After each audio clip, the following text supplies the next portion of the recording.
La conférence s'intitule Le passage de la 3e dimension à la 4e dimension, comment arriver à voir l'invisible. Et c'est évidemment Maître Krishna qui va donner ce message directement. Donc on vous a convoqué parce que la Terre souffre actuellement d'une invasion multitudinaire. Vous avez déjà vu, oui, des mauvaises présences qui veulent accélérer sa mort. C'est un complot mondial, mais je ne veux pas... Quand je dis ce n'est plus Shakti qui parle, on parle de cette énergie. C'est difficile, vous voyez, de passer un message de cette 4e dimension à la 3e dimension. C'est ça que Shakti est en train de faire en ce moment. Elle passe déjà un message. Et la conférence, c'est pour vous expliquer comment elle fait pour passer le message. De quelle façon est-ce que l'information se transmet par paquet de la 4e dimension, mais elle est en provenance des dimensions supérieures. On peut, dans l'univers, trouver des milliers de dimensions. Non juste la quantité que les humains aiment compter. Par exemple, dire même 7 dimensions, ça serait court. 8 dimensions, 18 dimensions, 32 dimensions.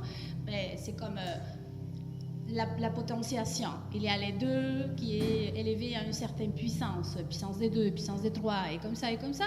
Donc il y a aussi beaucoup des niveaux des sphères d'énergie, d'où on peut faire venir des paquets d'informations qui sont comprimés. Et puis au moment de transpercer le cerveau d'un humain, d'un médium en l'occurrence, ça doit se retransmettre. Et qu'est-ce qu'on fait avec tous ces petites... c'est comme un package d'informations. Il faut le décortiquer, mais à la vitesse de la lumière. 300 000 km par seconde. Non? Et voilà. Vous pouvez participer. Si vous avez des questions et tout, vous pouvez participer. Le passage de la 3e à la 4e dimension est un abîme de possibilités qui s'ouvre à un corps qui doit arrêter de se voir comme matière et qui doit juste se transformer de manière volontaire en l'énergie subtile qu'il est. Les corps, c'est aussi de la lumière qui est matérialisée, mais parce qu'il y a des quantités énormes de photons qui ont un poids, non, qui ont un volume, c'est ça, une masse. Et ces photons se multiplient. À un moment donné, ça arrive que tu te regardes dans les miroirs et que tu vois ton corps. Mais vous êtes le photon. Et vous êtes aussi tout l'ensemble de photons qui viennent de la n puissance. Vous voyez, une base élevée à une n puissance. D'abord, on peut expliquer la première dimension et la 2e dimension. En 2 dimensions, si tout le monde se place en 2 dimensions, nous allons avoir juste la feuille, sans l'image qui nous intéresse. D'accord? Juste la feuille. Ça, c'est 2 dimensions. Vous savez la base, et quand on voit une figure plane, on voit juste la base, on dit la hauteur, ou on peut dire la longueur et la largeur. Okay? Ça, avoir juste longueur et largeur, serait la 2e dimension. D'accord? Vous savez, 2 dimensions. Une dimension, la première, serait juste une ligne. Mais avec la ligne, la chose commence déjà. Parce que pour qu'il y ait une ligne droite, doit avoir au moins 2 points. Nous savons 1 et 2. Au début, quand on est en première dimension, quand notre perception est en première dimension, on a ces points 1 et 2 séparés l'un de l'autre. On a les 2 points très visibles pour nos yeux humains, n'est-ce pas? On peut voir la pointe de la feuille et on peut voir l'autre pointe. Et ça, c'est un point et un point. Et on peut le voir à l'œil nu. D'accord? On le voit à l'œil nu, mais on est déjà dans le terrain de la 4e que l'on ne perçoit pas comme tel, parce qu'il nous manque encore la 3e dimension, qui est de voir ici un axe qui va donner du volume. Ça veut dire que ça, c'est déjà une 3e dimension. 3e dimension aussi, c'est de mettre cette figure sur le papier. On a déjà une 3e dimension si on est capable d'arrêter de la voir comme appartenant à la 2e dimension. Vous me comprenez? Qu'elle commence à sortir, à sauter de la feuille. Pour ce faire, il faut regarder longtemps la feuille, contempler longtemps. D'abord, on commence pour calmer le mental. Alors, vous pouvez prendre votre feuille et juste la fixer, peu importe si c'est à l'endroit, si c'est à l'envers, dans quel sens, peu importe. Vous regardez simplement, vous fixez un point si vous voulez. Ou tout. Alors, encore une fois, 2 dimensions, n'importe quelle figure plane. Okay? On a juste une longueur et une largeur. Dans la longueur, on a 2 points pour former une ligne. Quand on est capable de voir ces points à l'œil nu, on est encore dans la première dimension. On voit la ligne, mais est-ce que vous êtes capable de voir l'infini de points que la ligne comporte? Oui, on peut commencer par imaginer, ce n'est pas grave. Si on commence comme ça, on est de toute façon dans la première dimension pour le moment et on va bien.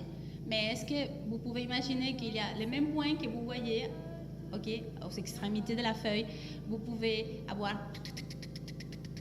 Et dans les points que vous voyez à l'œil nu, il peut y avoir encore des millions de points. Vous comprenez?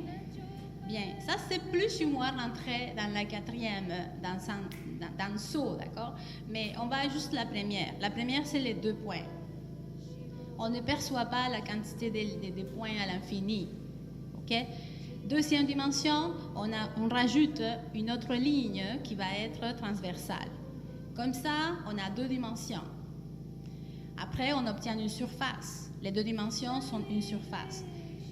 Déjà, avec la première, on n'avait pas un vide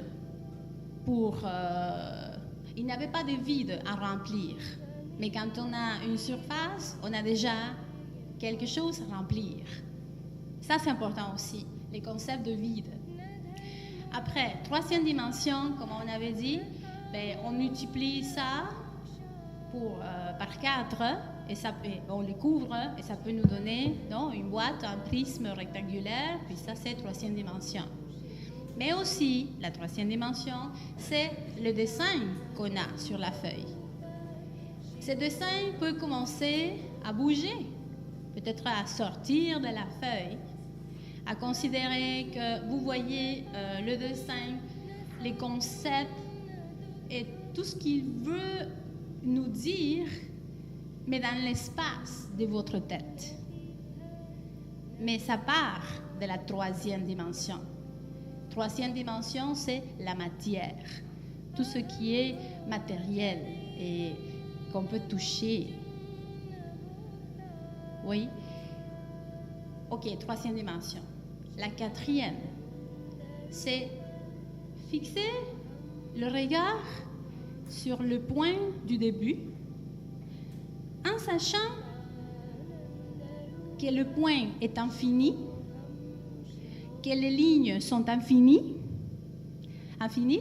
que la figure que vous voyez en 3e dimension bouge dans l'espace, est en train de danser et d'occuper tous les axes possibles dans l'univers physique, et à un moment donné, ces points disparaissent pour ouvrir c'est du point du plus petit, même les yeux louches, après, ça c'est la 4e dimension. Et on peut y parvenir si on observe. Au début, on le fait comme un rituel, toujours à la même heure, dimanche, pendant la même période de temps. Comme un exercice pour les médiums, sérieux. Observer. Ce dessin de la Kabbale, un mandala, par exemple. Oui, une figure de pouvoir. Un mandala, un fractal. Vous pouvez taper sur l'ordinateur fractal, mathématiques, fractal, la nature, et ça va apparaître une gamme énorme de fractales que vous pouvez regarder. Aussi, on peut prendre l'exemple des figures en 3e dimension, telles qu'elles s'appellent dessin 3D. Par exemple, c'est comme ça qu'on appelle les solutions dans les papiers. Tu peux rentrer, fixer, oui, hein? Ok. Alors, vous avez vu ça? C'est comme, ce sont des cartons, et vous savez, des images bizarres, oui, un peu comme flou, etc. Mais à un moment donné, on te dit, fixe ton regard ici, sur un point. Ça commence par un point. Donc, ça commence la 1re dimension. Mais tu dois savoir que cette 1re dimension contient la 2e, la 3e et tous les autres. Mais surtout les points, les ponts pour traverser, ok, à la 4e. On regarde, fixe, et après, ça commence à bouger et ça commence à sauter quelque chose du papier quand on y arrive. Et si quelqu'un de l'extérieur nous regarde faire ça, il va voir qu'on louche à un moment donné. Mais après, on va être capable de garder l'image en 3D et de regarder correctement aussi. Si on perd la concentration, on va sortir quelque chose dans le cerveau. L'énergie va changer. Il se peut que les oreilles aussi, comme si on sortait de l'eau, elles vont faire un bruit. Et après, on va arrêter de voir ça et on va revenir à notre 2e dimension. Okay? La 1re dimension serait la ligne, 2e dimension serait le carton, la 3e dimension, le dessin qui est imprimé sur les cartons, et la 4e, c'est le moment de passer de cette 3e à la 4e quand l'univers s'ouvre à nous.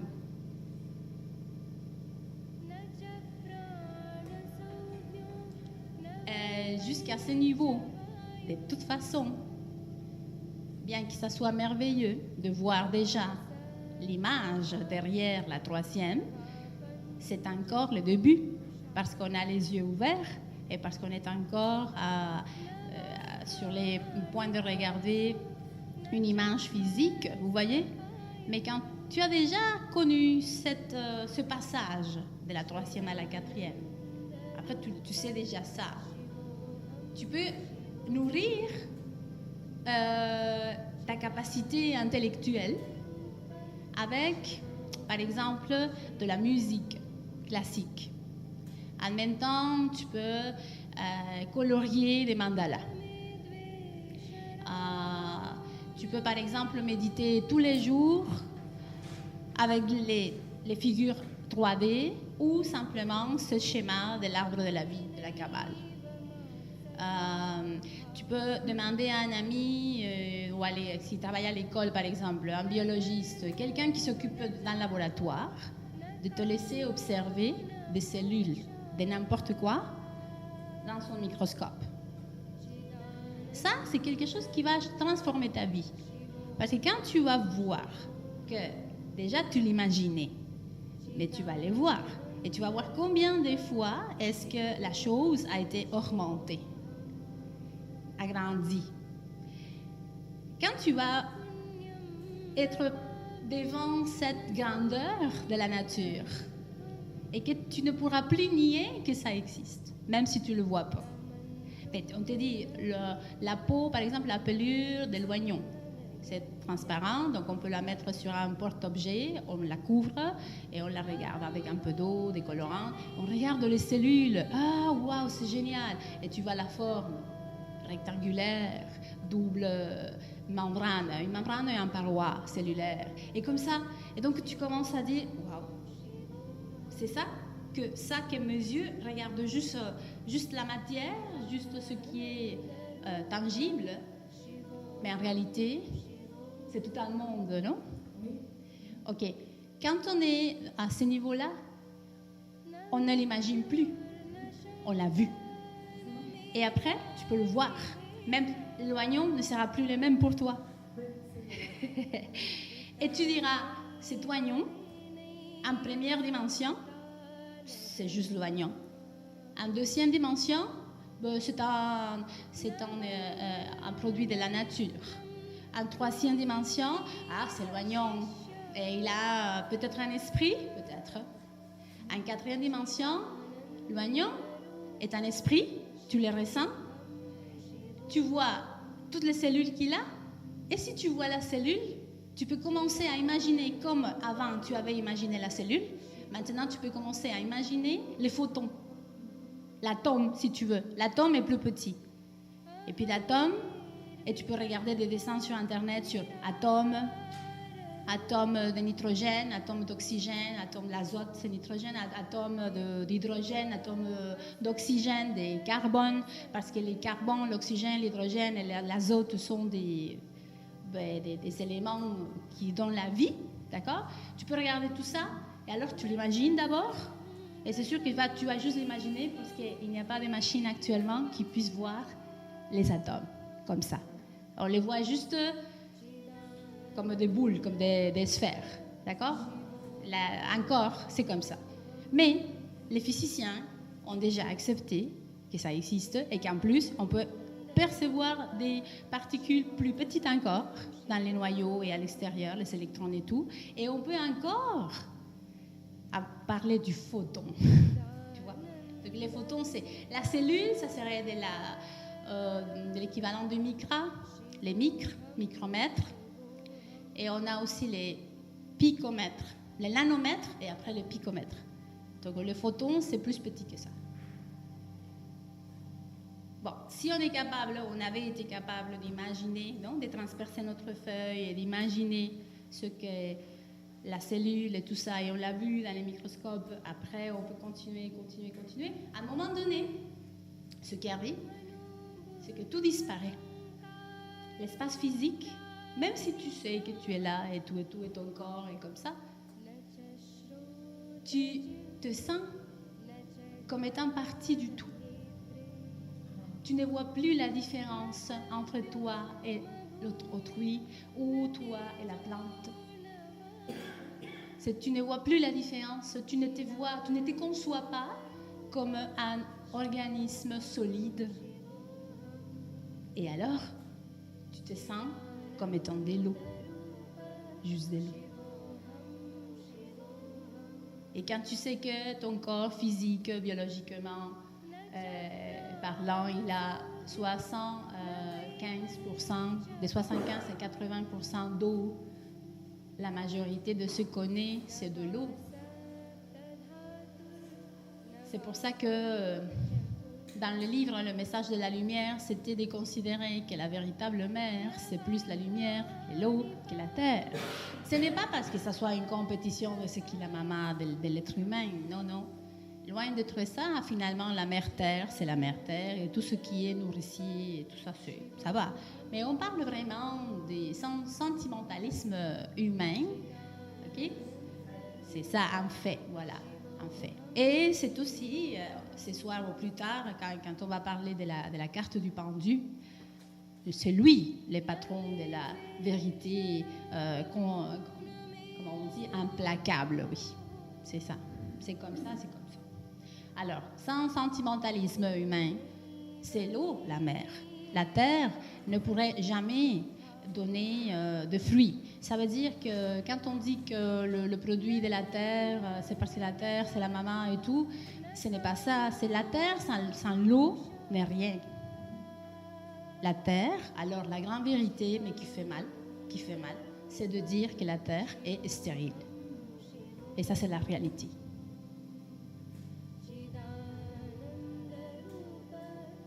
La terre est stérile et grâce à l'eau qui est niée, Elle est niée, parce qu'on dit juste c'est la mère terre. Quand vous voyez pousser une plante, vous pensez juste que la terre a travaillé pour la plante. Non? On ne pense pas à l'eau qu'on a rajoutée et à la quantité d'eau qu'elle va contenir, non? Mais une graine, ben, c'est la terre. On le dit comme ça, non? Depuis la nuit des temps. La terre, la terre, la terre. On cultive la terre, non? Mais on parle que c'est l'eau qui compose plus de la moitié de la matière, de la masse, de la substance. Exactement. Oui. Alors bon, mais la chose c'est de comprendre aussi que la terre, l'eau, le vent, le feu, les terres et tout ça sont des éléments de la nature. Alors, le passage de cette troisième dimension à la quatrième dimension, c'est vraiment une caverne. C'est un abîme dans lequel on rentre. C'est loin la troisième de la quatrième. Et la quatrième a beaucoup de niveaux d'études, de repères. On s'interne petit à petit dans cette nouvelle ambiance. C'est une ambiance. Dans les livres, il y a un schéma de ce passage. Dans la page 135, vous savez, ici en bas, oui, une ellipse qui représente la Terre, mais l'univers où la Terre est contenue. Ce n'est pas la planète Terre, c'est l'univers dans lequel la planète Terre est contenue.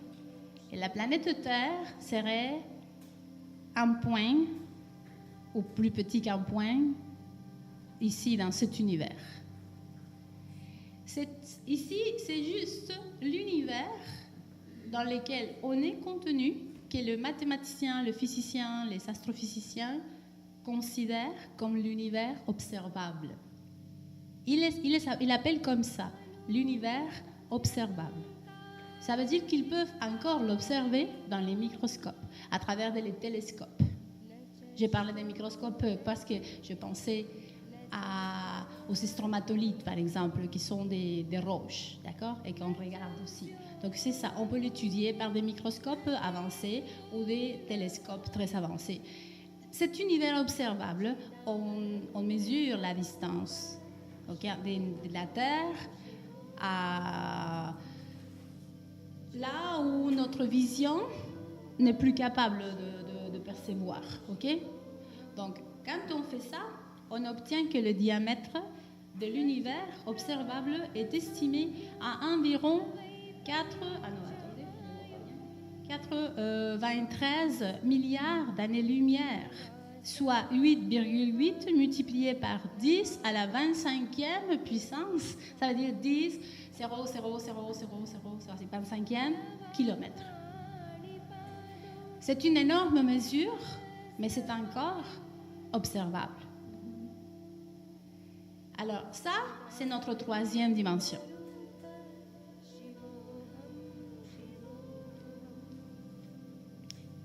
Lorsqu'on est capable de transpercer cette feuille, comme tout à l'heure, on reprend l'exemple, et qu'on est capable de voir ces images bouger, changer, même avoir des couleurs.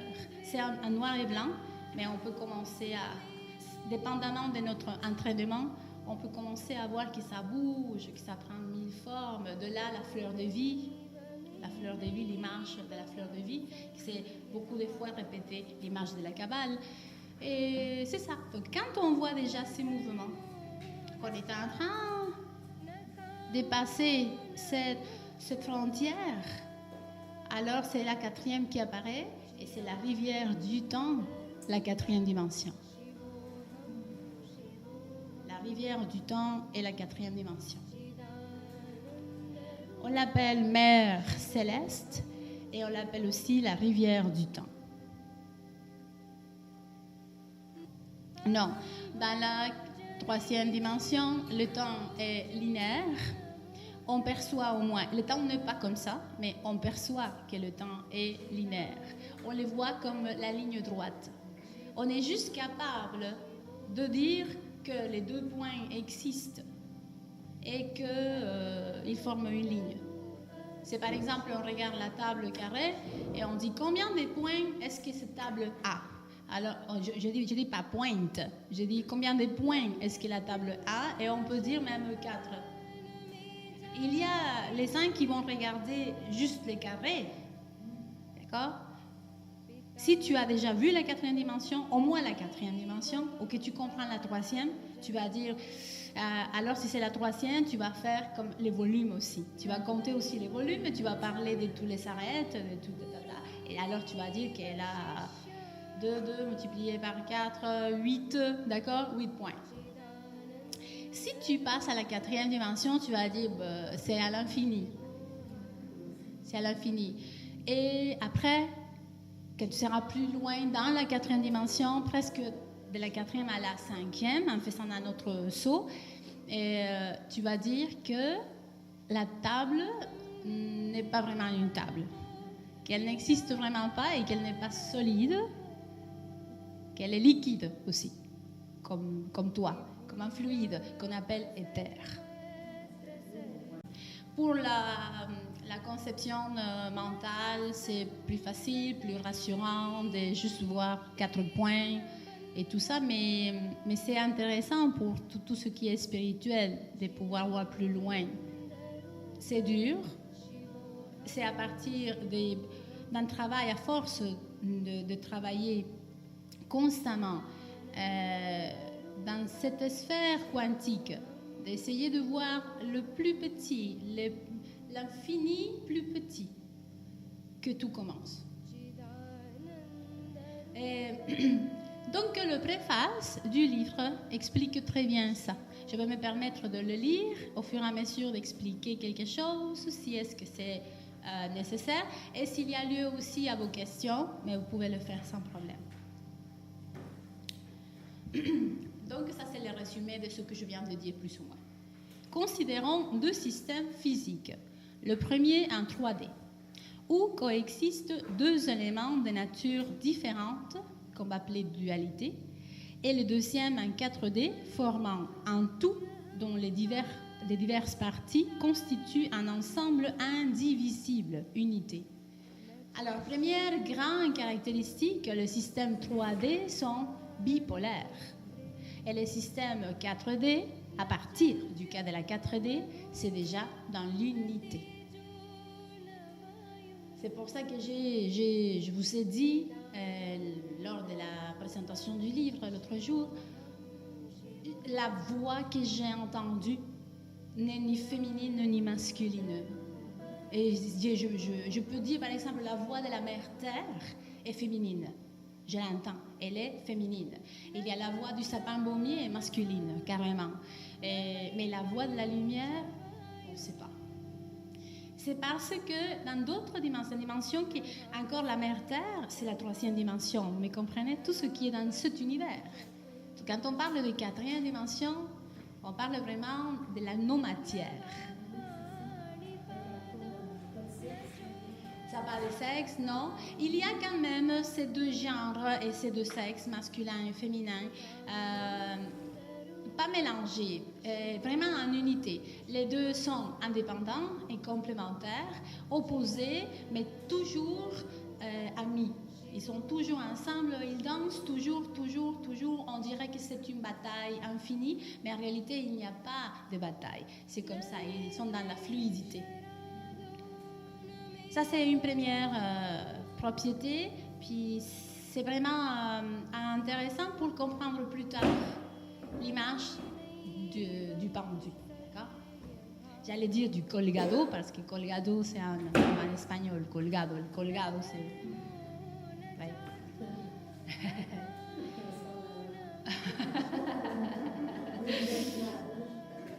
Bon, donc, lors des longs...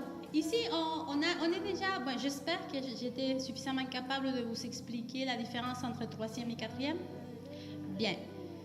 Maintenant, si on a déjà compris ça, lors de l'obtention d'informations à partir de la première structure. Ça veut dire, j'ai déjà le système en 3D, je vais prendre une carte. La carte serait la 3D.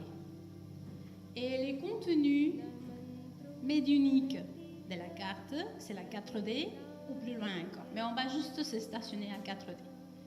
Vous comprenez cette différence? J'ai ici tous les concepts, la carte me fait voir quelque chose, alors je l'ai là, mais la carte est ici. Okay? Elle ne va pas me donner la même information à moi ou à Hélène. Ça va être différent selon son vécu, selon tout ça. Mais c'est là. Peut-être si on reste dans la troisième dimension, on va juste décrire la carte. Ah, il y a une femme qui est à genoux, puis elle demande au soleil, ou c'est ça, une ambiance assez funèbre, etc. Vous comprenez? Mais si on est déjà dans l'intuition, on va commencer à rentrer grâce à elle dans cette énergie qu'elle représente.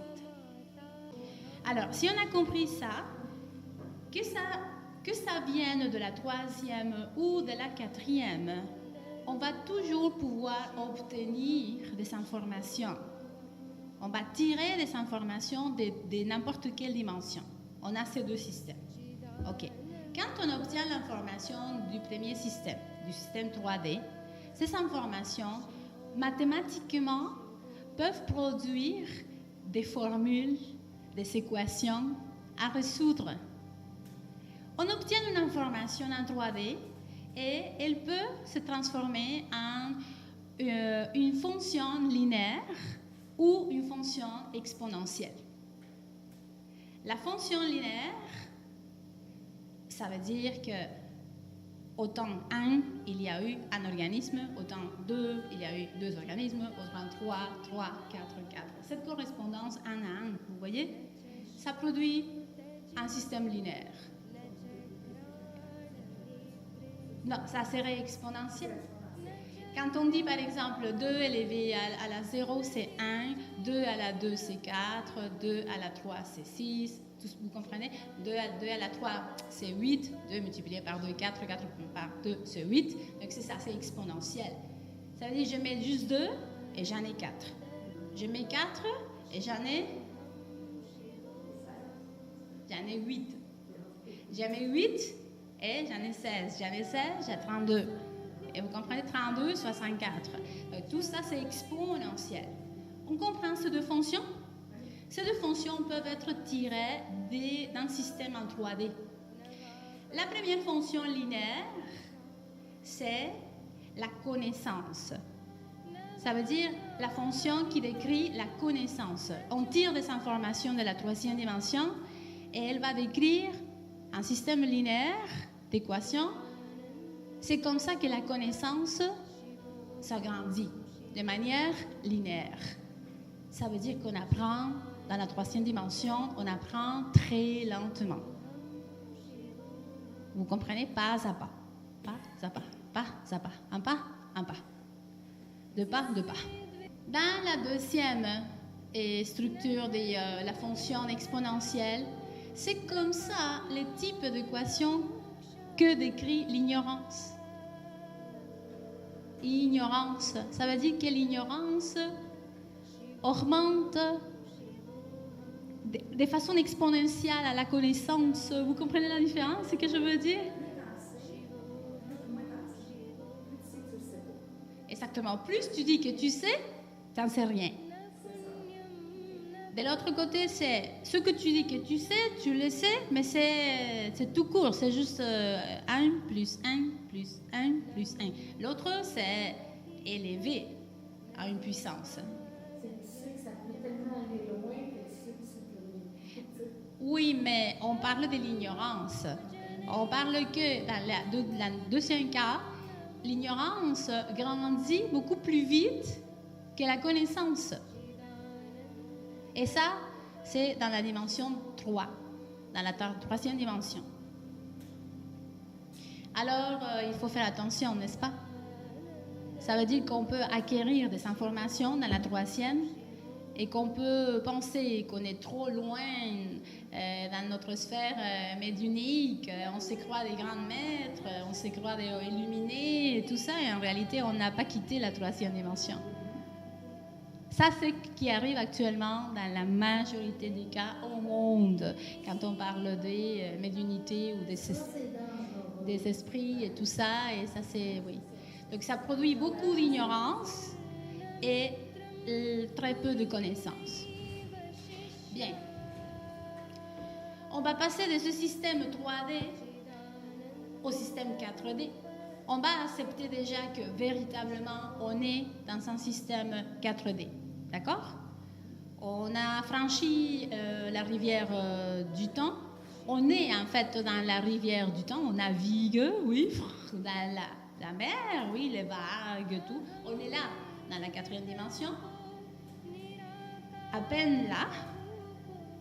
C'est la vague qui vous emporte. Parfois, vous êtes au-dessus. Parfois, vous vous laissez traîner par elle. C'est difficile, oui, mais on est là. OK? C'est la quatrième dimension. Dans la quatrième dimension, les connaissances qu'on acquiert, les informations qu'on acquiert, sont immédiatement transformées en sagesse. Là, c'est la grande différence. On sort de l'ignorance. C'est immédiat. Mais attention que ça soit, que ça soit véritablement la quatrième dimension. On se comprend, oui?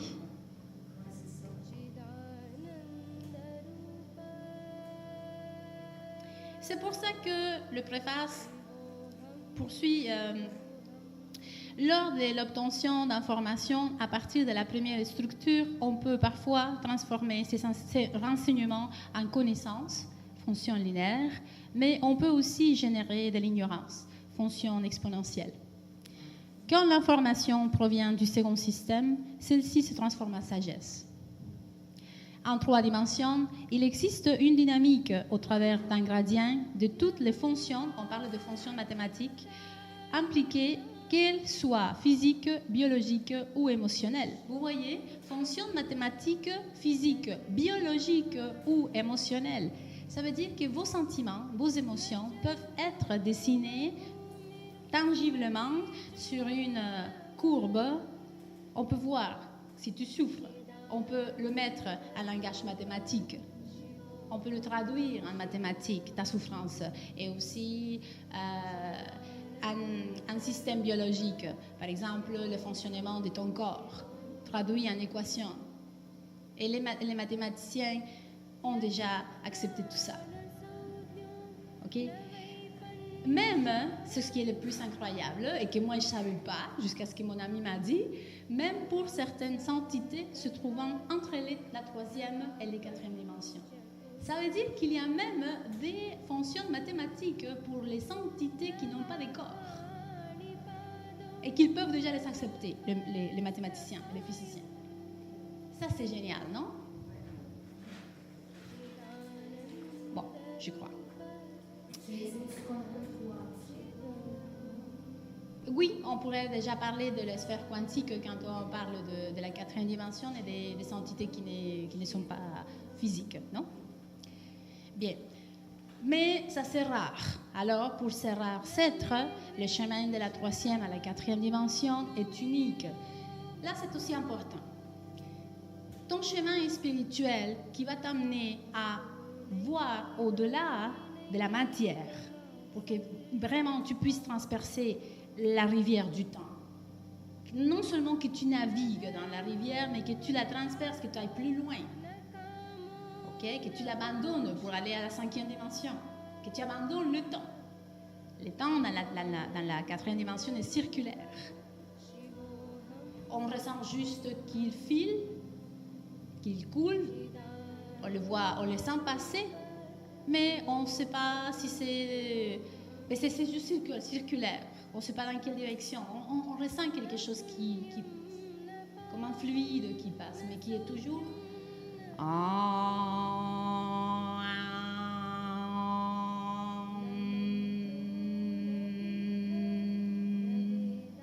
C'est ça le temps.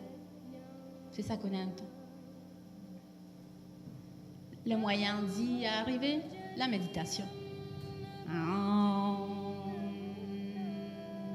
Avec l'énergie Kundalini qui est la lumière et qui nous dit comment faire pour la monter dans notre cerveau. Alors, ces passages, si on est déjà dans la 4e dimension, va t'offrir la possibilité de voir l'invisible. À partir de là, tu continues d'étudier et de te pratiquer et tu raffines tes sens.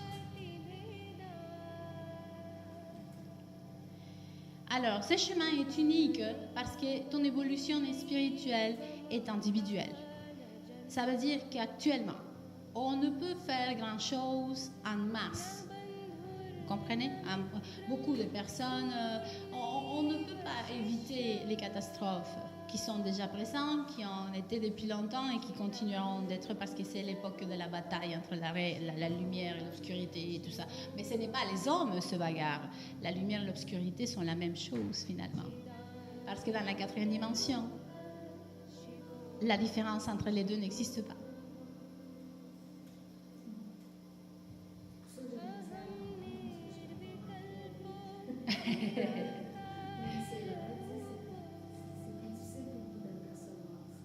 Le Colgado, le pendu va t'aider.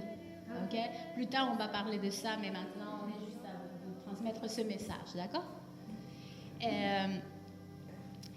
Alors, ce chemin, il faut juste comprendre que la population mondiale, si elle veut changer vraiment, c'est ce petit nombre de gens qui se transforment au jour le jour, qui ouvrent les yeux, le cœur et tout, qui s'éveillent. Mais on ne peut faire grand-chose en groupe.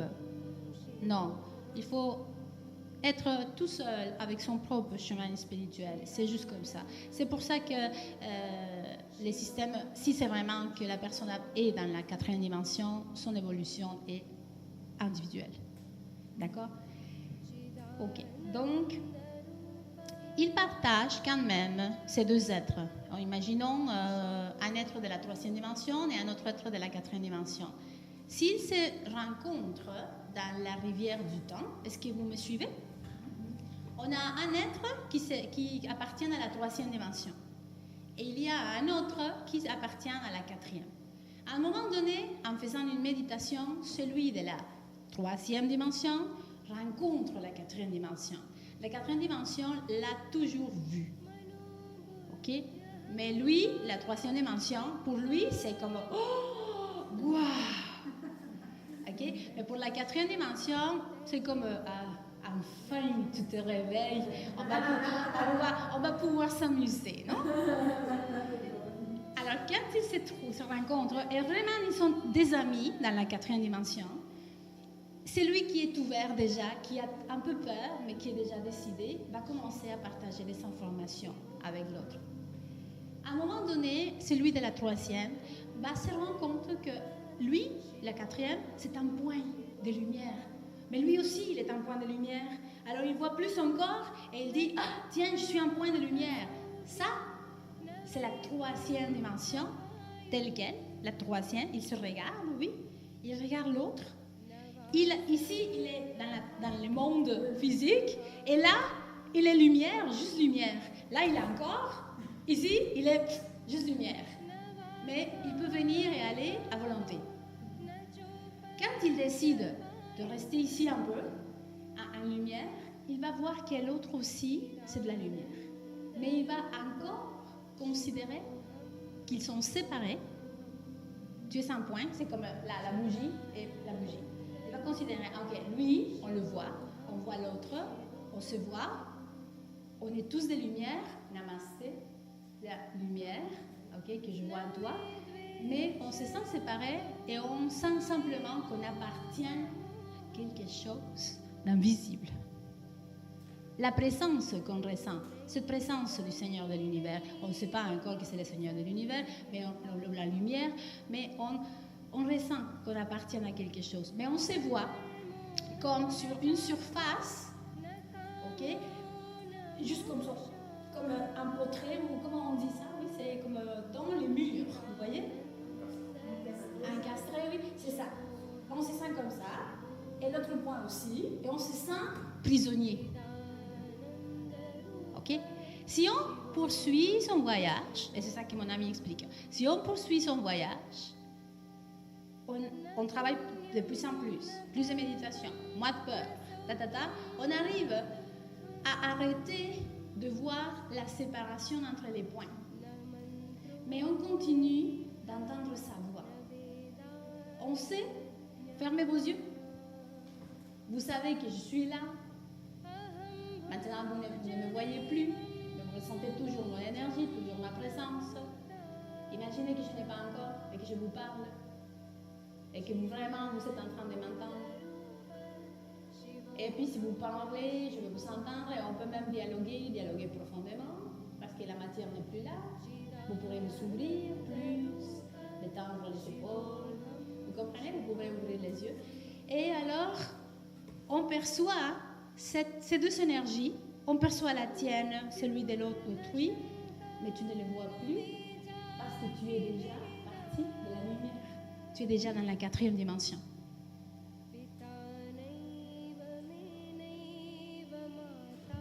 Ok? Alors, on s'approche de comment un médium transmet un message. Le médium est déjà dans la 4e, vous êtes d'accord? Il ne voit plus la différence. Il voit plus il sait qu'il appartient à une source de lumière, mais il sait qu'il est juste une étincelle de cette source. On se sent déjà comme ça, pas encastré. Okay. À un moment donné, si cet être de la 4e dimension a un message à donner, parce que tous les mondes doivent communiquer, c'est juste nous qui nous renfermons dans nos maisons, voulons être séparés du monde, mais en réalité, tous les autres êtres veulent partager. Alors, il a quelque chose à te dire et il te dit, est-ce que tu pourrais me prêter ton corps? Est-ce que tu pourrais m'aider à passer un message? Quand tu dis oui, il te donne toute l'information d'un coup, un paquet. Tu les vois, tu ne sais pas comment. C'est télépathie? Non, plus que télépathie, plus que clairvoyance, plus que tout ça, c'est pas important comment ça s'appelle. Si ça s'appelle d'une certaine façon, tu n'es pas encore dans la 4e dimension. Donc, c'est juste comme ça. Et tu reçois, un paquet de messages, un paquet d'informations. Tu le perçois. Quand tu dis que tu canalises, c'est parce que avant tu percevais deux consciences séparées, dans 2 corps séparés. Maintenant, tu vas percevoir en tant que chaman, en tant que médium, tu vas percevoir un seul corps pour 2 consciences. Et ça, c'est la différence entre la véritable canalisation et les illusions de canaliser. Parce que il y a de psychiatres, psychologues qui aiment beaucoup dire que ce qu'on appelle l'autre entité qu'on porte en soi, c'est juste notre alter ego. Que c'est nous-mêmes, mais qu'on se déguise, non? Pour que ça soit plus facile et qu'on invente un personnage, et que Oui, on peut dire tout ce que vous voulez, mais c'est pas grave à la fin. Si tu es dans la 4e dimension, ce n'est pas grave. Tu ne veux pas entrer en conflit pour ça. Si tu es dans la 3e dimension, tu vas te chicaner. Parce que tu vas vouloir défendre que c'est pas vrai. Alors, en réalité, on n'a pas besoin d'expliquer, non, qu'on est encore avec 2 ou 3 ou 4 consciences à la fois. Toute une convention dans un corps. C'est possible. Parce que je peux contenir un esprit, et c'est l'esprit peut contenir un esprit plus élevé, et l'esprit plus élevé, un esprit encore plus élevé, et tout le monde peut rentrer dans mon corps. Et ils peuvent parler tous en même temps, et c'est tout en même temps, parce que le temps est linéaire. C'est ça.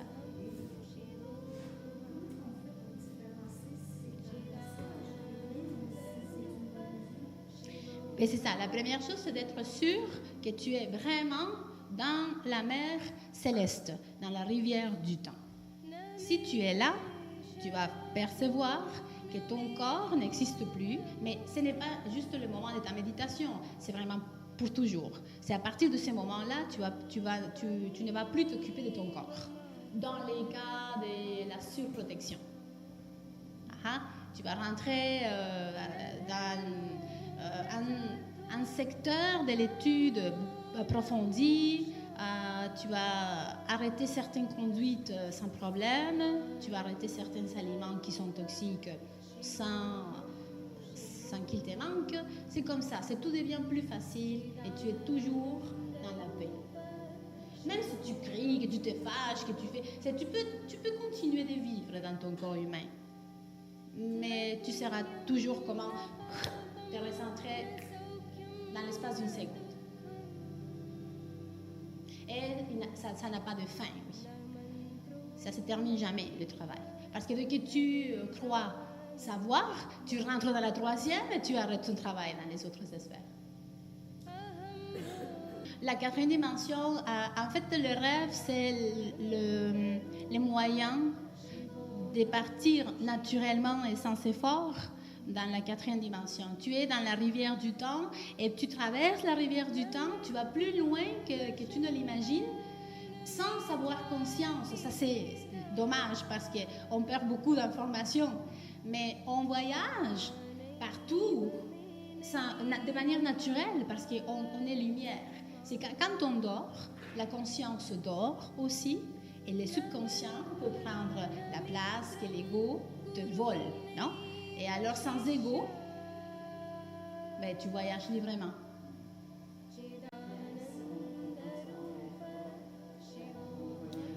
Je pensais ça, je suis revenue, salut, c'est Shakti. Donc, je pensais que c'était comme ça, qu'on faisait toujours des rêves. Maintenant, je suis sûre, par expérience et parce que ça m'a été communiqué, que c'était une règle, que si on rêve, c'est parce qu'on est inquiet.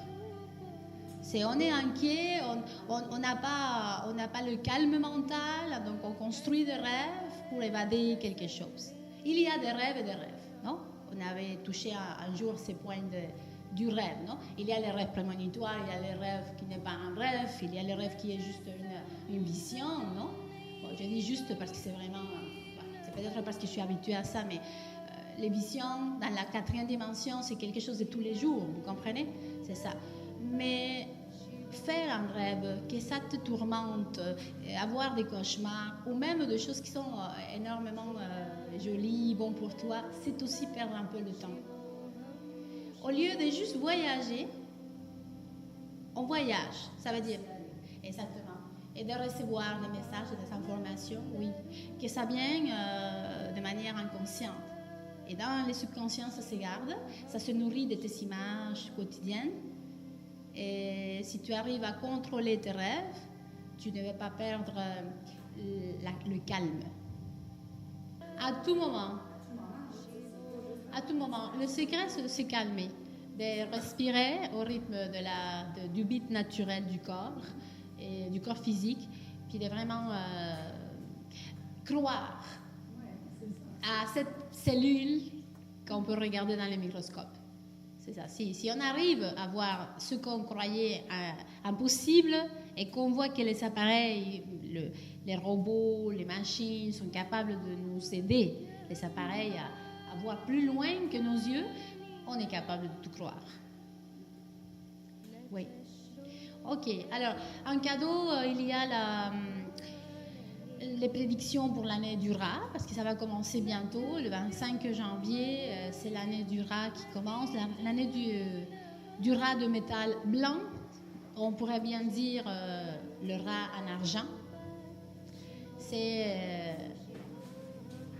C'est une année qui déjà fait son irruption de façon violente, parce que c'est les cochons qui est comme poussé, non, dehors la maison, même pour que l'année du rat puisse rentrer et occuper tout l'espace. Et c'est que le rat, dans ces cas, toujours, chaque animal a un côté positif et négatif. On est toujours dans la troisième dimension qui est bipolaire. Il y a toujours bon, mauvais, tout ça.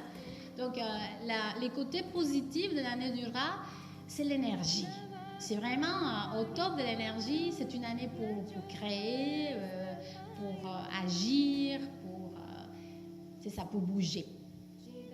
Les choses vont changer et ça va toujours être manipulé par notre pensée, mais c'est bien sûr pour le bien et pour le mal. On va créer, d'accord? Il faut garder vraiment attention, faire attention avec ce pensée. C'est aussi une année d'eau, où l'eau va régner, l'élément eau. Le métal est associé au poumon dans la médecine traditionnelle chinoise. Alors c'est une année où on va avoir beaucoup de tendances à souffrir, à être déprimé. C'est aussi dans les bons que dans les mauvais, parce que ça va nous faire apprendre tas de choses. Mais il faut faire attention avec les états dépressifs. Beaucoup pour travailler l'inconscient, pour travailler les capacités spirituelles. C'est une année qui va être favorable aux capacités spirituelles, à ces développements psychiques. Le rat, c'est un animal qui n'a pas de scrupules, un animal, voyez, qui cherche à se remplir lui-même et oublier les autres, donc est très égoïste. En même temps, parfois, ils coopèrent avec les autres si ça leur convient. Et ils s'agissent comme une chaîne d'individus, comme une pensée, comme une communauté, non? Comme le même esprit. Mais c'est positif aussi la solidarité, mais en même temps, est-ce que c'est de la véritable solidarité? Donc, on va voir toujours ces deux côtés. Le rat, un animal qui va vite, qui va avoir beaucoup de tout, du bon et du mauvais, beaucoup de travail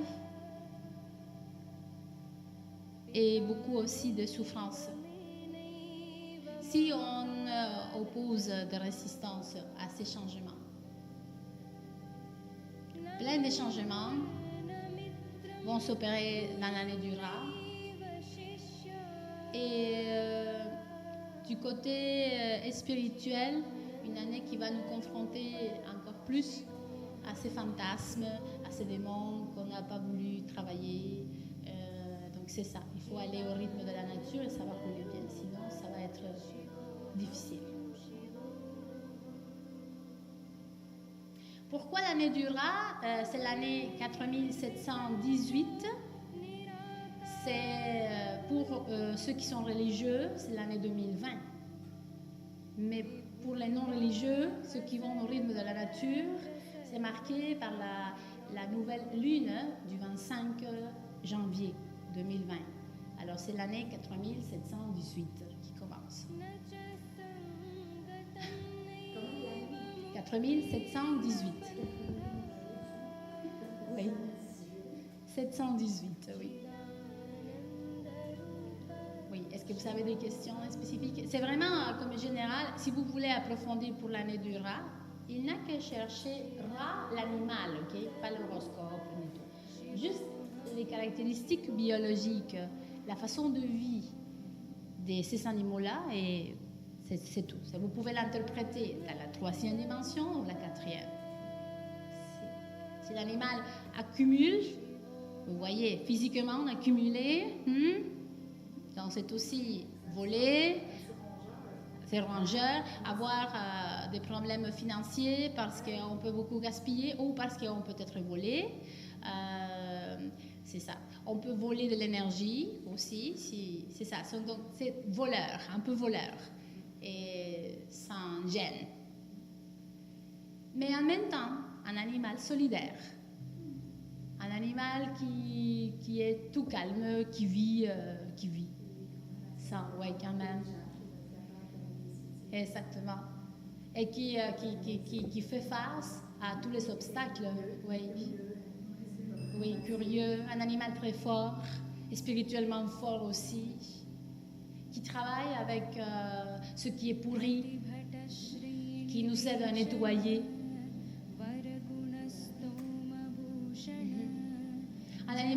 qui, ouais, des caractéristiques de l'animal que des personnes ou une ambiance, une atmosphère peuvent présenter. Donc, caractéristiques en général de l'année du rat. Il y a des gens qui vont vivre d'une certaine façon, dépendamment de notre travail spirituel, de nos gènes, de tout ce que vous voulez. Oui, c'est votre caractère. Est-ce que c'est compatible ou non avec le rat, ou est-ce que vous êtes des rats dans l'horoscope chinois? Tout ça, c'est important de valoriser que ce n'est pas mauvais, ni bon, non, ni joli, ni laid. C'est juste des caractéristiques de cette année. Là, tu es déjà comme avisé et tu peux prendre tes précautions. Vitamine B12, oui, si le soleil te manque, mais allume le soleil intérieur. Oui, couvre-toi bien, il faut être bien au chaud. C'est important pour prévenir tout ça. Parce que le métal est froid, le métal blanc, l'argent et tout, c'est blanc qui donne directement le froid à nos poumons. Les poumons, les reins sont aussi dérangés. Donc, il faut se prévenir.